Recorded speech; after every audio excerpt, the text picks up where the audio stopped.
んばんは。今回は2012年4月20日、秋田県鹿角市で起こった八幡平熊牧場事件を紹介する。秋田県鹿角市八幡平でその事件は起こった。八幡平は日本百名山の一つで美しい山だ。そしてその山域にある八幡平熊牧場、当時ヒグマとツキノワグマが計34頭展示されていた。これが俯瞰図だ。熊の檻と熊の運動場があった。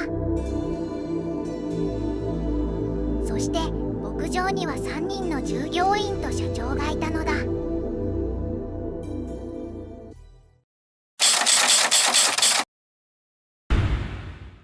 従業員 A が事務所付近にいると、クマが逃げたという叫び声が聞こえた。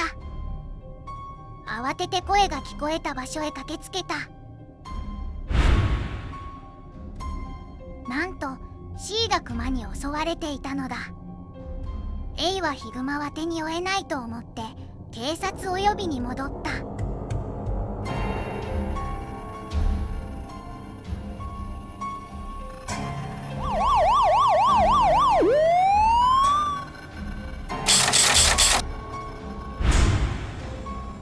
警察と猟友会、あと救急隊が現場に到着した。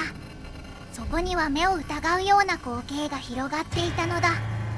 C がクマたちに引っ張られていて、すでに息をしていない様子だった。その後、警察から発砲許可が下りた。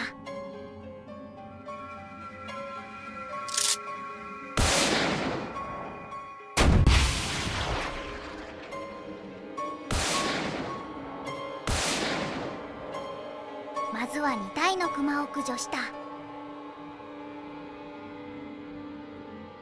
続いて運動場の奥に B を発見した。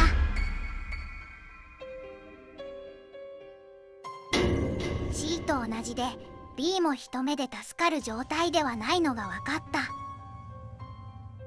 そして周りにいた2頭のクマを駆除した。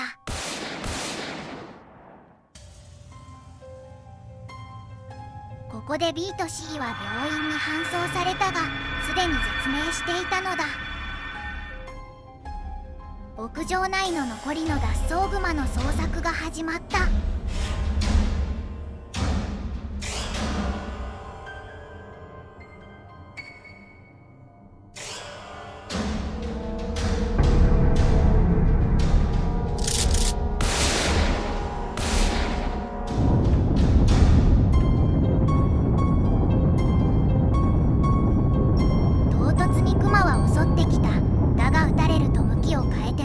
に逃げ込んだ。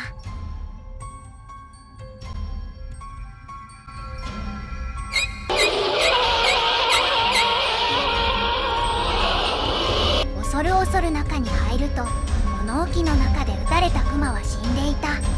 そして奥を見ると、も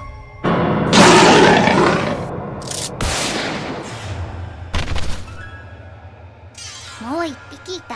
6体目の駆除で逃げた全てのクマの殲滅に成功したのだ。こうして事件は終わった。その後、クマが脱走した原因が分かったのだ。クマたちはこの雪のスロープを登って運動場から出ていった。ではなぜこんなスロープができたのだろうか。4月になっても積雪が多く、担当の A は雪の処理に苦労していた。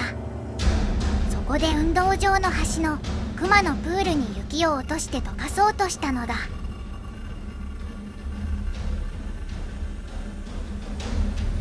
それがうまく溶けず、堆積して雪のスロープを形成したのだ。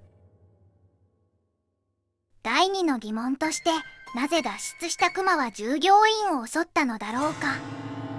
その理由はこの牧場のクマの管理の悪さにあった。経営状態が悪く、必要な量のクマの餌を仕入れることができていなかったのだ。そのためクマたちは痩せ細っていて飢餓状態にあった。恐ろしいことだが、脱出した時食べるために従業員を襲ったのだ。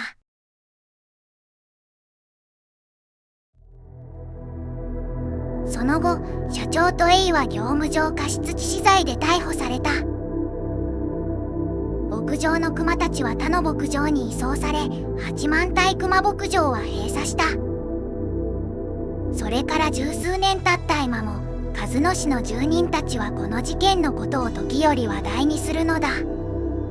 この事件で牧場外に脱出したクマがいたと。この噂は荒唐無稽な話ではないのだ。なぜなら事件当時の記事を掘り起こすと、記事によって牧場のクマの頭数がまちまちだからだ。実際いた頭数が把握されていないため、逃げ出した可能性を拭いきれない。今もどこかで藪に潜んで我々を見ているかもしれないのだ。